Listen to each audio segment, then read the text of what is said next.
Dernier Conseil des ministres, la question sécuritaire était une fois de plus à l'ordre du jour. Les ministres notamment évoquaient l'incident causé par les groupes armés présents à l'université de Waiguia dans la nuit du 15 au 16 août dernier. Des pertes et dégâts matériels ont été enregistrés et une personne a été blessée, indique le gouvernement. Première session ordinaire de la délégation spéciale du centre. Ce mercredi, les acteurs ont débuté les travaux qui vont donc s'étendre sur 48 heures et prendre fin avec l'examen et la validation d'un budget supplémentaire gestion 2022.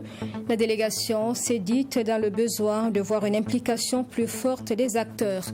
Et puis, au Mali, les autorités de la transition dénoncent une complicité de la France dans les attaques terroristes que subit le pays. Une réunion d'urgence a été demandée à l'ONU pour aborder donc la question. Le Mali dit disposer de preuves de l'implication de la France.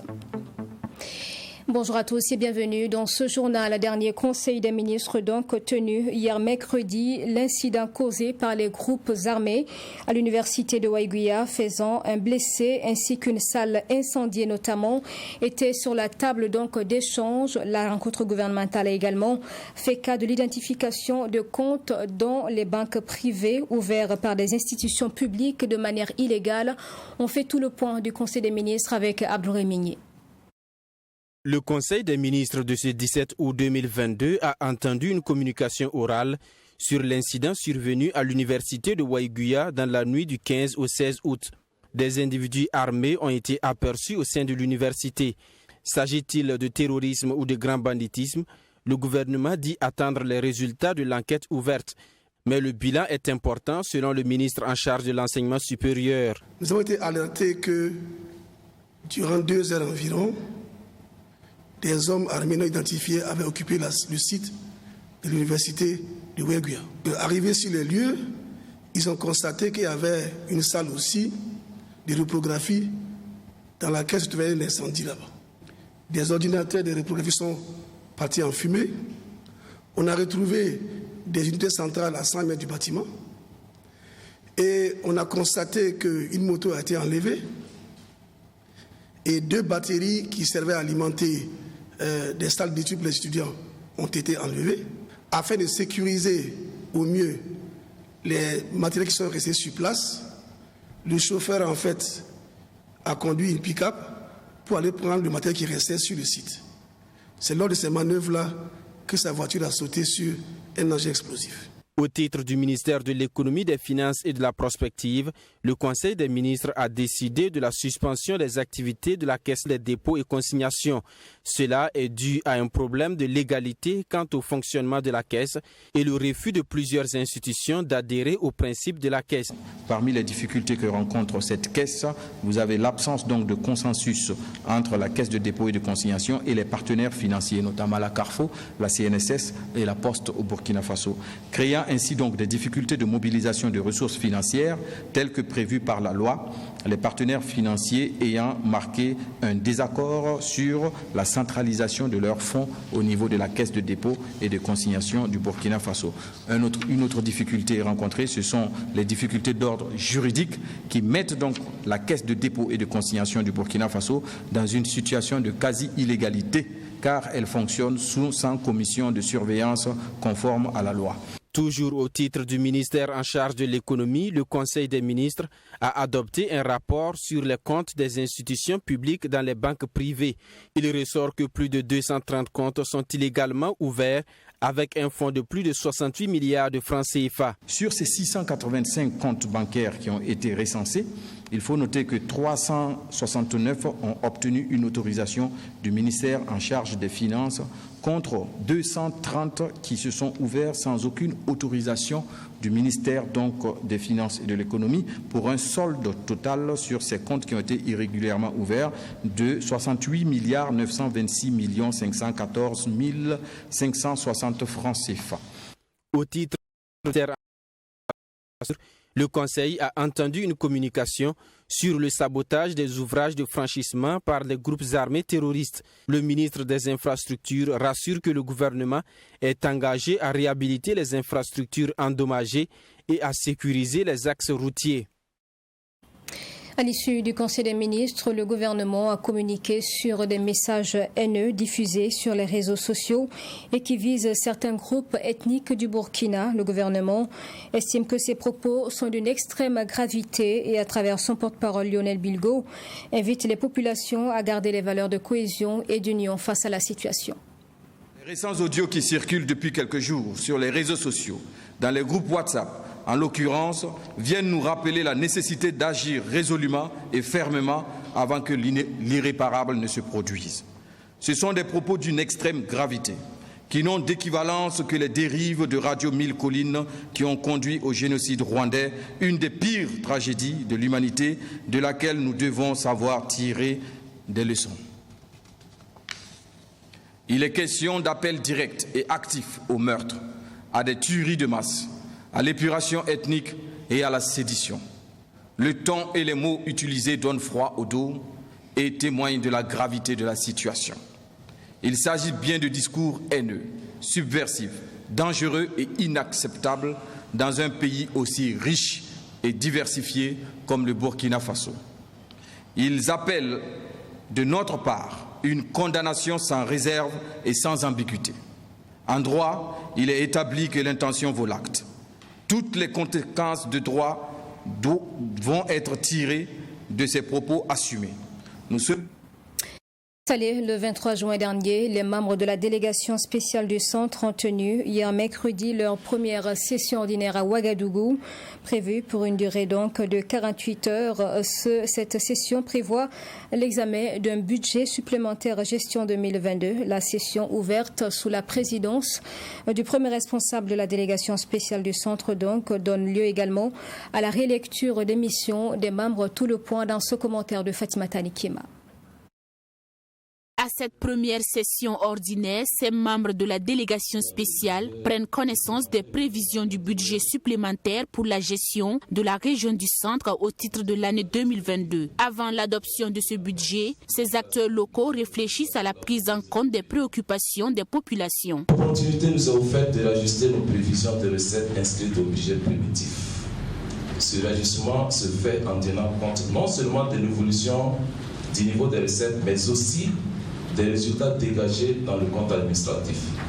Ces résultats sont de 523 641 446 francs CFA pour le fonctionnement et 1 758 231 519 francs pour les investissements. Du reste, nos échanges porteront sur un budget équilibré en recettes et en dépenses à la somme de 1 781 378 019 francs.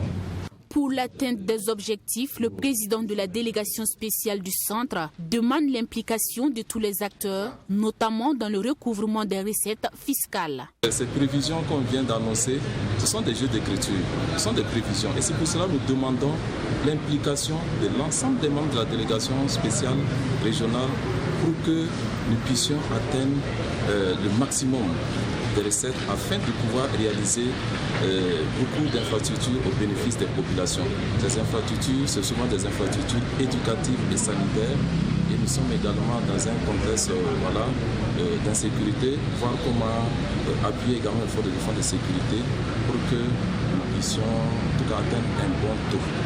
Cette première session ordinaire a été l'occasion de rappeler aux membres de la délégation spéciale les missions à leur assigner. À l'issue des 2 jours de travaux, le budget supplémentaire 2022 devra être validé, suivi de l'examen de 9 autres projets de délibération. Sur la présente saison pluvieuse au Burkina, les prévisions de l'Agence nationale de la météorologie sont jusque-là justes. Elles indiquent que les pluies vont se maintenir dans les jours à venir. Nous avons rencontré des techniciens de la météo donc qui reviennent sur la suite de la saison. Ils répondent également à certaines questions concernant la quantité de pluie qui tombe et son impact sur la campagne agricole, aussi la répartition des pluies dans le temps et dans l'espace. C'est dans ce reportage de Maxime Jude Bambara. Une saison pluvieuse normale sur l'ensemble du territoire national avec quelques zones déficitaires, notamment Fadane-Gourma. C'est ce qui avait été annoncé comme prévision par l'Agence nationale de la météorologie. 4 mois après le début de la saison, les agents du service météorologie disent être confortés dans leurs prévisions au regard du constat sur le terrain. On a eu un début de campagne de pluie qui a été normal, avec les premières pluies qui ont été observées dès fin avril. Et il faut dire que nous avons, sur la majeure partie du territoire, pour la première partie de la campagne, c'est-à-dire pour mai, juin, juillet, et puis la première partie du mois d'août, et nous avons observé une situation qui est globalement normale sur les principales stations synoptiques du pays, à l'exception de quelques stations où on a des situations déficitaires, notamment je parle de la station de Fadane-Gourma. Une séquence sèche a également été observée de plus de 10 jours sur la majeure partie du territoire national. Séquence sèche qui, selon les techniciens météo, a retardé la mise en place des semis. Maintenant, pour ce qui est de voir si les paysans peuvent s'inquiéter, voilà, est-ce que la fin sera bonne ou pas? Voilà, il faut dire que, comme il a présenté aussi les prévisions saisonnières, voilà, pour ce qui est de la fin de la saison, voilà, donc on voit qu'on s'attend à une fin de saison normale, voilà, normale ou voire tardive. Voilà, donc aussi, on a d'autres types de prévisions aussi qu'on fait ici, notamment les prévisions mensuelles, voilà, qui sont élaborées par notre service de prévision ici. Donc, tout ce mois d'août-là, voilà, jusqu'à la première semaine du mois de septembre, voilà, il est prévu que les pluies vont se maintenir. Pour la suite de la campagne, la situation restera inchangée selon l'ingénieur météo Thomas Béré. En termes de cumul pluviométrique, l'on s'attend à une situation excédentaire à tendance normale pour la période d'août à octobre et une fin de saison normale à tendance tardive et des séquences sèches. La partie sahélienne du pays, on s'attend à une fin. Une fin normale qui se situe du 5 au 20 septembre. D'accord. Pour la zone soudano-sahélienne, la fin normale est prévue entre le 21 septembre et le 10 octobre. Et pour la partie soudanienne, la fin normale est prévue du 11 au 25 octobre. Maintenant, pour la fin tardive, pour la partie sahélienne, cette fin est attendue entre le 15 et le 30 septembre. Pour la partie soudano-sahélienne, la fin tardive, je précise, est prévue du 1er au 20 octobre. Et pour la partie soudanienne, c'est-à-dire la partie sud-ouest du pays, la fin tardive est prévue après le 20 octobre. Du 1er avril au 14 août, 525,1 mm3 d'eau ont été enregistrés à Ouagadougou. Mais les pluies restent mal réparties dans le temps et dans l'espace. Une mauvaise répartition, parfois difficile à comprendre par les populations. Au Burkina, nous avons un type de climat. On a un climat... nos types de pluies sont différents de ce qui peut être observé ailleurs, en guise d'exemple dans les zones tempérées. Donc du coup, vu que nous avons des pluies convectives, par moment, en termes de répartition spatiale, c'est un peu délicat. Oui, parce que les conditions peuvent être favorables pour des précipitations sur Ouagadougou, mais ce n'est pas toute la ville de Ouagadougou qui peut être atteinte. En réalité, c'est ça la difficulté de la météo tropicale au jour d'aujourd'hui. Si je donne, par exemple, l'information comme quoi il va pleuvoir sur Ouagadougou, et il pleut à Somgandé, il ne pleut pas à l'aéroport de Ouagadougou, ma question est celle-ci. A-t-il plu à Ouagadougou? Selon l'ingénieur météo, contrairement aux années antérieures, les utilisateurs s'intéressent de plus en plus aux informations météorologiques. Des partenariats sont même signés avec des radios communautaires selon ce dernier, de sorte à rendre l'information météorologique accessible aux populations en langue locale.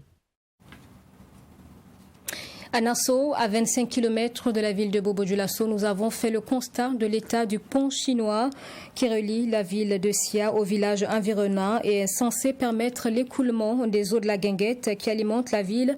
Mais le pont va bientôt céder, vous allez le voir, une forte dégradation le rend presque impraticable et dangereux pour les usagers. Certains donc s'expriment dans ce reportage de Joseph Koudougou. Nous sommes ici à Nassau, localité située à 25 km de Bobo-Dioulasso. En face de nous, le pont chinois comme on l'appelle affectueusement qui relie Bobo-Dioulasso à tout autre village environnant. C'est ici que passe l'écoulement des eaux de la Guinguette qui alimente la ville de Bobo-Dioulasso. Et comme vous le constatez, une partie de ce pont ne répond plus aux normes. Il est sur le point de céder.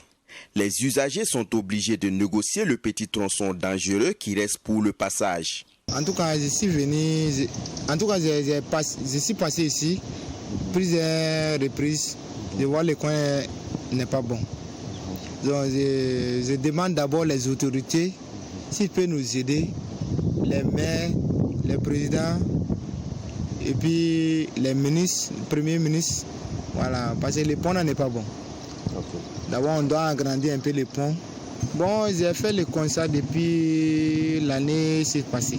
Donc, je demande les autorités s'ils peuvent nous aider quand même, de valoriser ce coin. Ça va nous aider aussi. Ça va aider aussi la population de Nassau. Le chauffeur de ce camion transportant des pierres sauvages n'avait aucun choix que de risquer sa vie pour rejoindre Bobo. Ce monsieur de passage pour sa séance de sport n'a pas pu se maintenir face à cette situation. Il n'y a que ce pont-là est vraiment en mauvais état. C'est un lieu que nous privilégions. Nous venons faire le sport ici presque quotidiennement. C'est très bien. Mais traverser ce pont-là devient dangereux. Nous venons de voir un véhicule poids lourd avec des cailloux dedans qui passe avec cet état-là. Ça ne va pas du tout. Les autorités doivent venir non seulement curer ces trous-là pour que l'eau puisse passer et ne plus monter sur le goudron, et aussi empêcher ces véhicules-là de passer tant que ça est dans cet état-là. C'est vraiment, s'ils laissent ça comme ça, je peux vous le dire sans aucun risque de me tromper que ça n'ira pas à fin août. Même nous, les piétons, les cyclistes, les motocyclistes ne passeront plus. Voilà. Et ceux qui sont de l'autre côté Kokoroé sont obligés d'aller peut-être sur la voie de Orodara. Et nous ici, nous ne pouvons plus passer. Alors j'interpelle qui de droit, ils n'ont qu'à venir prendre leurs responsabilités. N'est pas responsable qui veut, mais est responsable qui peut. Si tu ne peux pas, mets-toi de côté, laisse celui qui peut là faire la chose. Un pont délaissé, abandonné par les autorités malgré les nombreuses interpellations des populations et ce depuis plusieurs mois. Pour ne pas assister au pire, les autorités sont donc appelées à trouver rapidement une solution nécessaire. Dans le quartier Gossé, à Soulgobila, c'est un problème de drainage des eaux usées de l'ONEA qui dérange la vie de certains habitants. Ils ont engagé des démarches sans succès et la nationale de l'eau est indexée. Elle explique que les habitants en question ont occupé une zone réservée à ces activités. Mais les habitants, à leur tour, confient être propriétaires du terrain, donc attendent une solution donc qui va leur éviter d'être envahis par les eaux usées donc de l'ONEA. Nous faisons le dossier, c'est avec Mamétri Nakamapou. En dessous de ce mur coulent des eaux nauséabondes, des eaux qui indisposent le pasteur Joseph Tiono, propriétaire de ce terrain situé en face d'une station de l'ONEA. Pour ne pas laisser ces eaux envahir la grande voie, l'Office national de l'eau et de l'assainissement a installé 2 canaux d'évacuation selon Joseph Tiono. Des canaux qui traînent des eaux dites toxiques sur le terrain du pasteur. Et depuis plus de 2 ans, ce dernier tente de débuter des travaux sur cet espace, mais en vain. Selon lui, ces eaux détruisent tout sur leur passage. Comme on peut le voir, le sol et les matériaux de construction sont en mauvais état. Si vous remarquez derrière moi, vous allez voir que les briques qui sont là n'est plus en mesure de construire puisque tout est moissonné. Alors donc tout est moisi. Alors donc je ne sais quoi faire depuis 3 ans. Et j'ai tenté, j'ai négocié avec eux, je suis rentré les voir à plusieurs reprises, j'ai écrit et personne ne répond. Pour trouver une solution à cette situation, Joseph Tiono a entamé le processus de dialogue avec les autorités administratives de l'ONEA. Mais il s'est avéré que ces efforts n'ont pas abouti. Par la suite, il décide de son propre chef de fermer ses canaux d'évacuation. Une décision qui lui a valu une convocation en justice. La justice dit que je n'ai pas le droit de fermer le trou.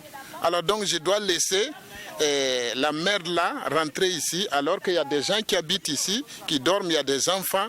Alors donc nous devons consommer la merde durant toute notre vie ici. Vraiment je suis pas du tout content et je ne sais quoi faire. Où il est installé, ça veut dire que c'est où passe l'eau de ruissellement. Ça veut dire que c'est l'écoulement normal des eaux de ruissellement. Et c'est surtout dans cet écoulement-là que nous faisons passer les eaux et nos eaux usées que nous avons traitées.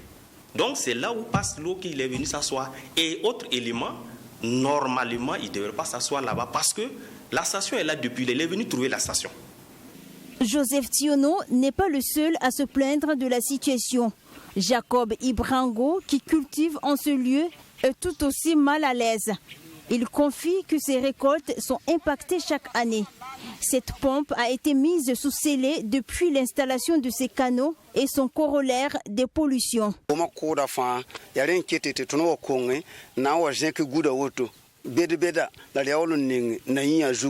Nous avons tenté de semer, rien n'a marché. Même les arbres même ont commencé à être détruits. Bon, derrière vous, si vous remarquez, on a fait des patates. Tout ça, c'est un moyen pour pouvoir empêcher l'eau de ne pas arriver là où nous dormons. Sinon, l'eau là dépasse jusqu'au fond là-bas. Et nous avons eu la chance de faire un forage. Et dans ces derniers temps, l'eau n'est plus consommable. On ne peut plus boire l'eau. Donc on ne sait pas, et en définitive, qu'est-ce qu'on peut devenir.